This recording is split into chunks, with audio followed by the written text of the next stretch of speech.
Welcome back to our channel. If you're new here, my name is Casey.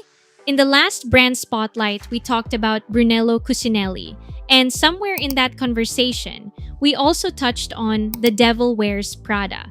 So I thought, why not talk about Prada next? Because Prada is one of those names that goes far beyond just being a luxury label. It became part of fashion culture, part of movie culture, and part of the way people talk about taste, status, and style itself. But what makes Prada interesting is that it never built that reputation in the most obvious way. It was not always about glamour in the traditional sense. It was often sharper than that, stranger than that, and more intellectual than people expected. That is part of why Prada has remained so influential for so long. So in this video, I want to look at where Prada started, how Miuccia Prada transformed it, why nylon became such a defining part of the brand, and why Prada still feels so culturally important today. The beginning of Prada. Prada began in 1913 when Mario Prada opened the first Prada store in Galleria Vittorio Emanuele II in Milan. At the time, it was known for luggage, travel accessories, and luxury goods, and in 1919, it received the title of official supplier to the Italian royal family, which is why the House of Savoy crest became part of the brand's visual history. That early Prada was not yet the Prada people usually think of now. The brand we recognize today really took shape much later, especially when Miuccia Prada, Mario Prada's granddaughter, entered the picture and began working with Patrizio Bertelli in the 1970s. That partnership became one of the most important turning points in the company's history. Miuccia Prada's transformation of the brand.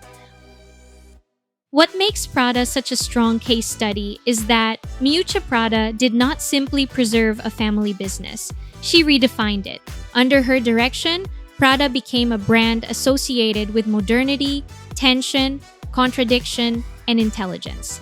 Instead of making luxury feel purely decorative, Prada made it feel thoughtful, sometimes severe, sometimes ironic, sometimes deliberately less obvious than other luxury houses. That shift is a huge part of why Prada stands apart. A lot of luxury brands sell beauty in a direct way. Prada often sells taste through complexity. It asks you to look twice. It can be elegant, but not in a soft or easy way. It can be minimal, but still feel disruptive. That is why so many people describe Prada as a brand with an intellectual identity. The company itself frames its brands around values like creative independence and transformation, which fits that reputation very closely. Why nylon changed everything? If there is one Prada signature that changed the way people understood the brand, it is nylon. Prada's official history around the material explains that Miuccia Prada brought nylon into the luxury conversation in a radical way, beginning with handbags in the 1980s and then later extending it into ready-to-wear. What made that so important is that nylon was not a traditional luxury material. It was industrial, practical, and unexpected. Yet Prada turned it into something fashionable, desirable, and unmistakably modern. And that move says a lot about Prada as a house. Most luxury brands build prestige by emphasizing rare or obviously expensive materials. Prada gained power partly by doing something less expected. It took a functional fabric and made it feel elevated through design, context, and attitude. That is very Prada. It is not just about making something beautiful. It is about making people rethink what beauty, luxury, and status can look like. Even today, nylon remains one of Prada's clearest design codes. The brand's Re-Nylon initiative, built around regenerated nylon, shows how central that material still is to Prada's identity. It is not a side note in the brand story. It is one of the clearest examples of how Prada made innovation feel fashionable. The Prada look and why it feels different. Prada is one of those brands where the look is not always easy to reduce to one simple formula, but you still know it when you see it. There is usually some mix of control and tension. Clean lines, but with edge. Classic shapes, but slightly off. Materials or colors that feel a little unexpected. Sometimes it is polished, sometimes awkward on purpose, sometimes almost anti-glamour, and that is exactly why it stands out. Prada has long had a reputation for making fashion that feels smarter than it first appears. It is often associated with ideas like ugly chic, conceptual styling, and a kind of elegance that does not try too hard to be pretty. That is what gave the brand its lasting influence. It created a visual language that felt less about straightforward seduction and more about point of view. And that point of view has been powerful because it never depends only on one product category. Yes, people think of the bags, the nylon pieces, the loafers, the tailoring, the triangular logo. But what really ties Prada together is a way of thinking. A Prada collection often feels like it is saying something about fashion, not just participating in it. That is a major part of why the brand continues to matter. Why Prada became culturally bigger than fashion. Another reason Prada is worth spotlighting is that it became bigger than the runway. Prada is one of those rare luxury names that entered mainstream culture without losing fashion credibility. It can exist in films, in pop culture references, in fashion conversations, and in luxury retail at the same time. And it still feels respected. That is not easy to do. Some brands become too commercial and lose their edge. Others remain respected in fashion, but do not travel as strongly into wider culture. Prada managed to do both. Part of that comes from its consistency, and part of it comes from how clearly Miuccia Prada shaped its identity over time. It also helps that Prada has kept building its world beyond clothing.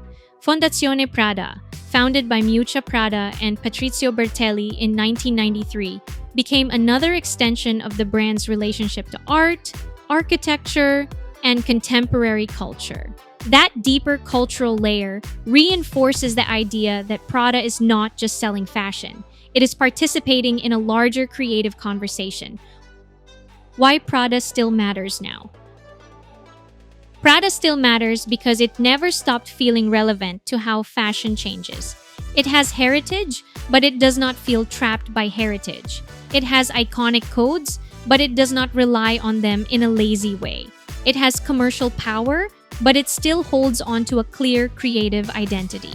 In 2020, the brand entered a new phase when Raf Simons joined Miuccia Prada as co-creative director, a move Prada Group describes as one of equal responsibility. That partnership signaled that Prada was willing to evolve while still protecting what made it distinct in the first place. And from a business point of view, Prada Group has remained strong. The company reported another solid set of 2025 results, saying the desirability of its brands remains rooted in creativity, consistency, and authenticity. That wording is important because it captures why Prada still holds weight. It is not only famous, it still feels directed. Prada became powerful not by making luxury easier, but by making it more interesting. What started as a Milan leather goods house evolved into one of fashion's clearest examples of intelligence, contradiction, and design authority. Under Miuccia Prada, the brand transformed nylon into a luxury code, turned complexity into identity, and built a version of fashion that could be elegant, strange, ironic, and influential all at once. In an industry that often rewards repetition, Prada built its influence through interpretation, through ideas, through a point of view that always felt a little sharper than what everyone else was doing. And maybe that is why Prada continues to hold so much cultural weight. It is not just a brand people recognize. It is a brand that changed how fashion could think. What do you think about Prada as a brand? Do you see it as one of the most influential fashion houses in modern luxury? Or do you think its cultural image has become even bigger than the clothes themselves? Thank you for watching, and I'll see you in the next one.